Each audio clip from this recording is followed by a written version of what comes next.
Hello and welcome to the Forge.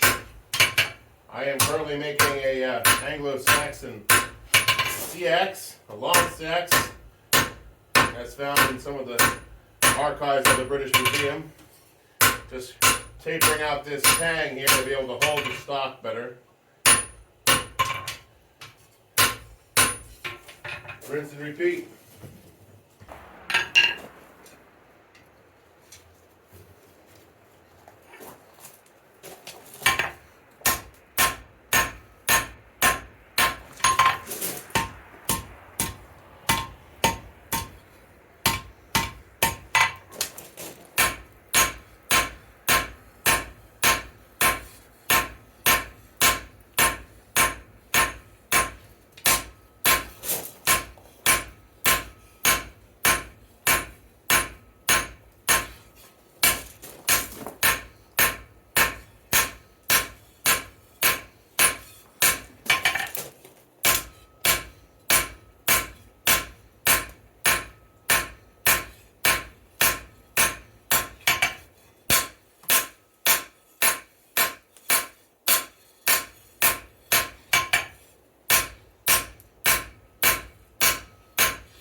But today, we're working with fire.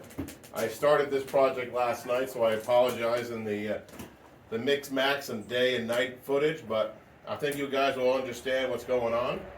So let's get started and get this all heated up and forged.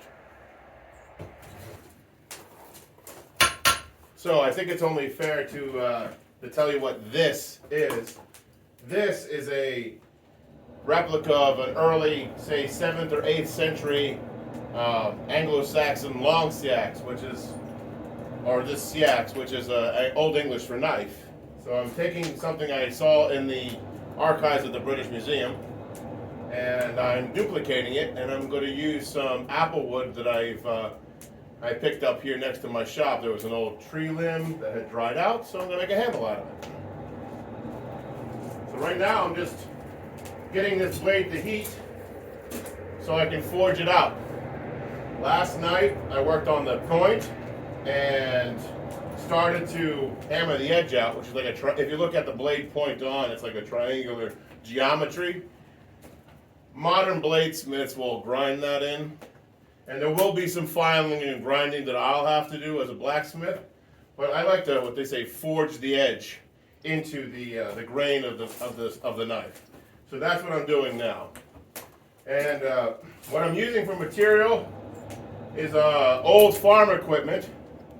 This is I'm using what they call pre-nuclear steel. The nuclear steel is because when they started doing atomic testing, the steel has like an isotope in it that's made well, you know, is in everything now. This steel was made before that. And it's from an old rock harrow, which is a piece of farm equipment which is dragged behind a tractor or animals, and you pull out rocks from the field. So it's a spring steel. So it's a little bit of upcycling going on here.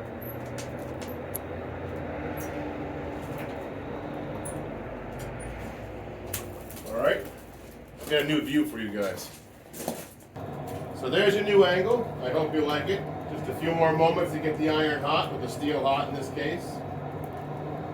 If you have any questions in this process, please put them in the comment section below.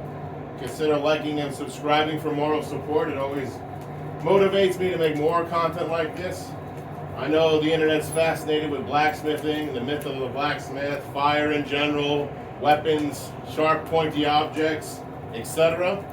So definitely like and subscribe and click that bell, and you'll get to see more content like this.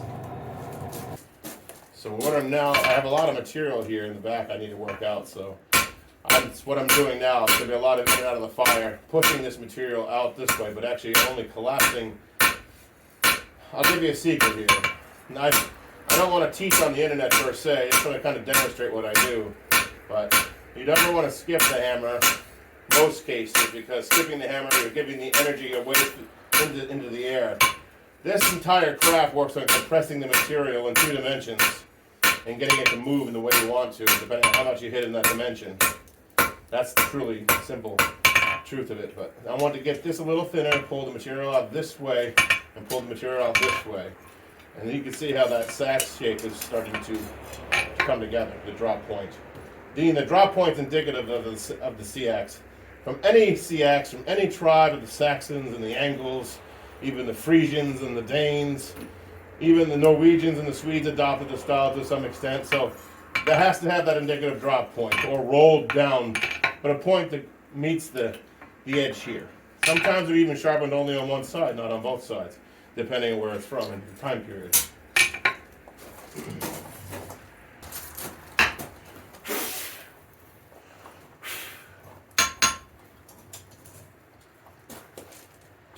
So, keep moving forward here, pulling this material out from the center and pushing it down toward the edge. This is where I do the magic edge work here. I'm pinching it near the edge of the anvil. This is the cutting block of the anvil, the cutting shoulder. There we go. Now the material is going to adjust as you flatten it on one side. You've got to think ahead on that. That's what I'm going to do now. A little bit of thinking ahead.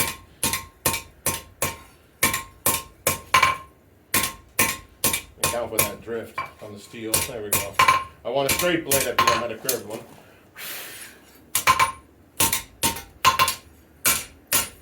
Alright, back to the fire.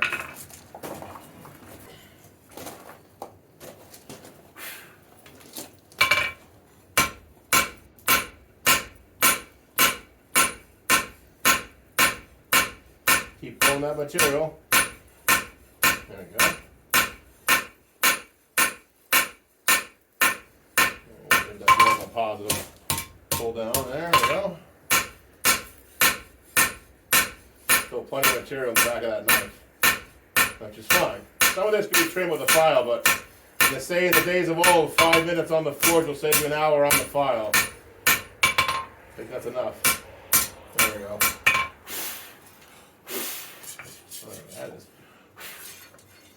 That's a little cold now. So see, we're thinner, slightly thinner now, and we're getting more of a knife shape.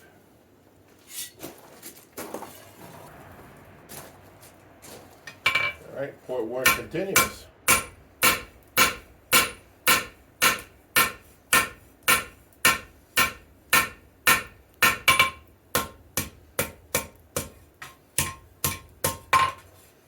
Yep.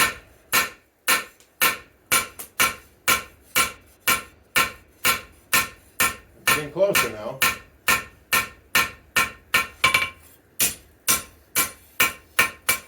You're probably asking yourself, why isn't that pointy?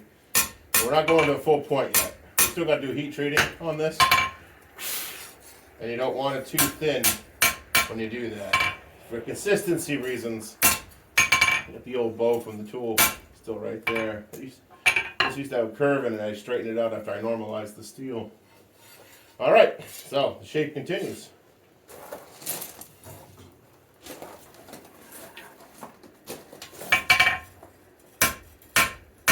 So, what does a Langseax mean? Well, it means it's longer than a typical knife.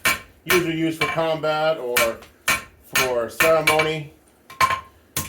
And that means this blade is already bigger than most Seaxes of the old Anglo-Saxon period. This would be a very generous sized knife for the grave site finds that you find in like 6th, 7th, 8th, and 9th century, even 10th century burial sites in the United Kingdom, the British Isles. This is big. They're usually like half this size, believe it or not. And even the women had smaller knives too, but I guess like a paring knife, that's useful skinning, that's useful domestic use, a general use, a utility, if you will, knife. But this needs to come back further to here to be a true Langseax, which will then have the handle back here.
Now most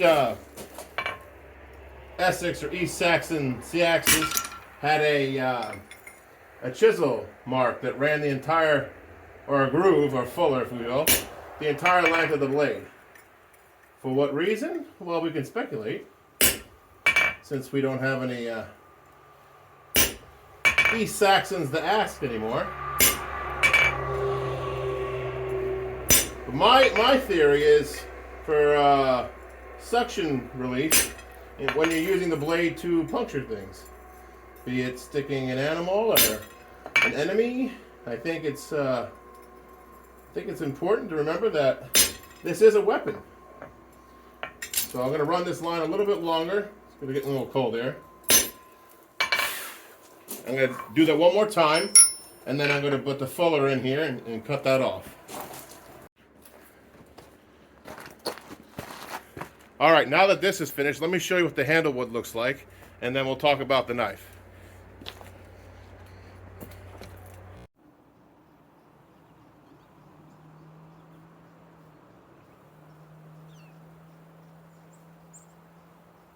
So those who follow me on my channel probably recognize this apple tree next to my blacksmith shop, but this is where I took the dead limb off of.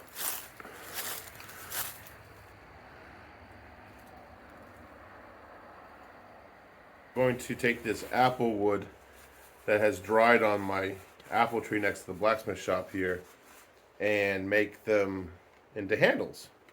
We need to get a few layers of oil on them to stabilize them. They weren't completely dry. I had 3 pieces originally, and I had to put one in the fire here in the forge. It's burning behind me now. Sacrifice, if you will.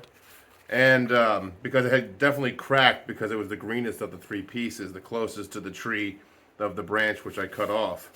This piece here is the furthest away. Has literally no checking because it dried on the tree for over a year. The part had died. There's a little bit right there, you can see it.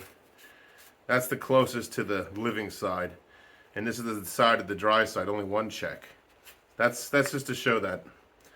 How I figured that out. Just collecting your own materials in the wild can be tricky, especially with wood. I'm a blacksmith, right? So wood is outside of my domain usually.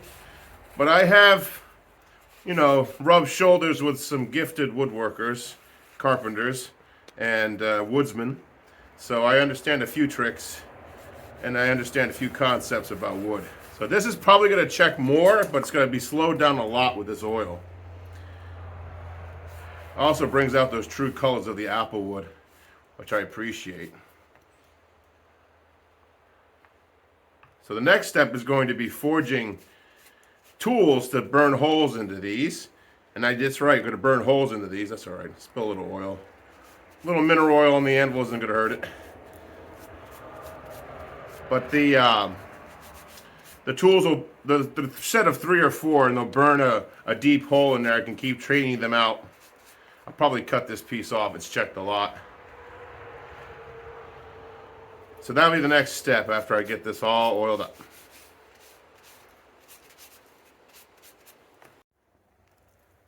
Give you a quick close-up on those pieces of apple wood. You can see those checks better, what I was talking about, the grain and how that oil brought that out. We got a little dirty from the bark. They got the bark still on there.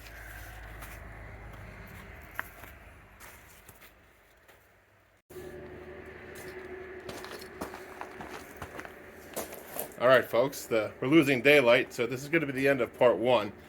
I just want to let you know I got the fuller put in, chiseled all the way across. I have the tang started, and I have the point defined, and the material pulled down.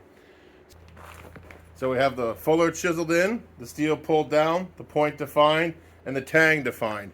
Some chisel work needs to happen. Then I'm going to temper the blade and insert it into the wood I just showed you.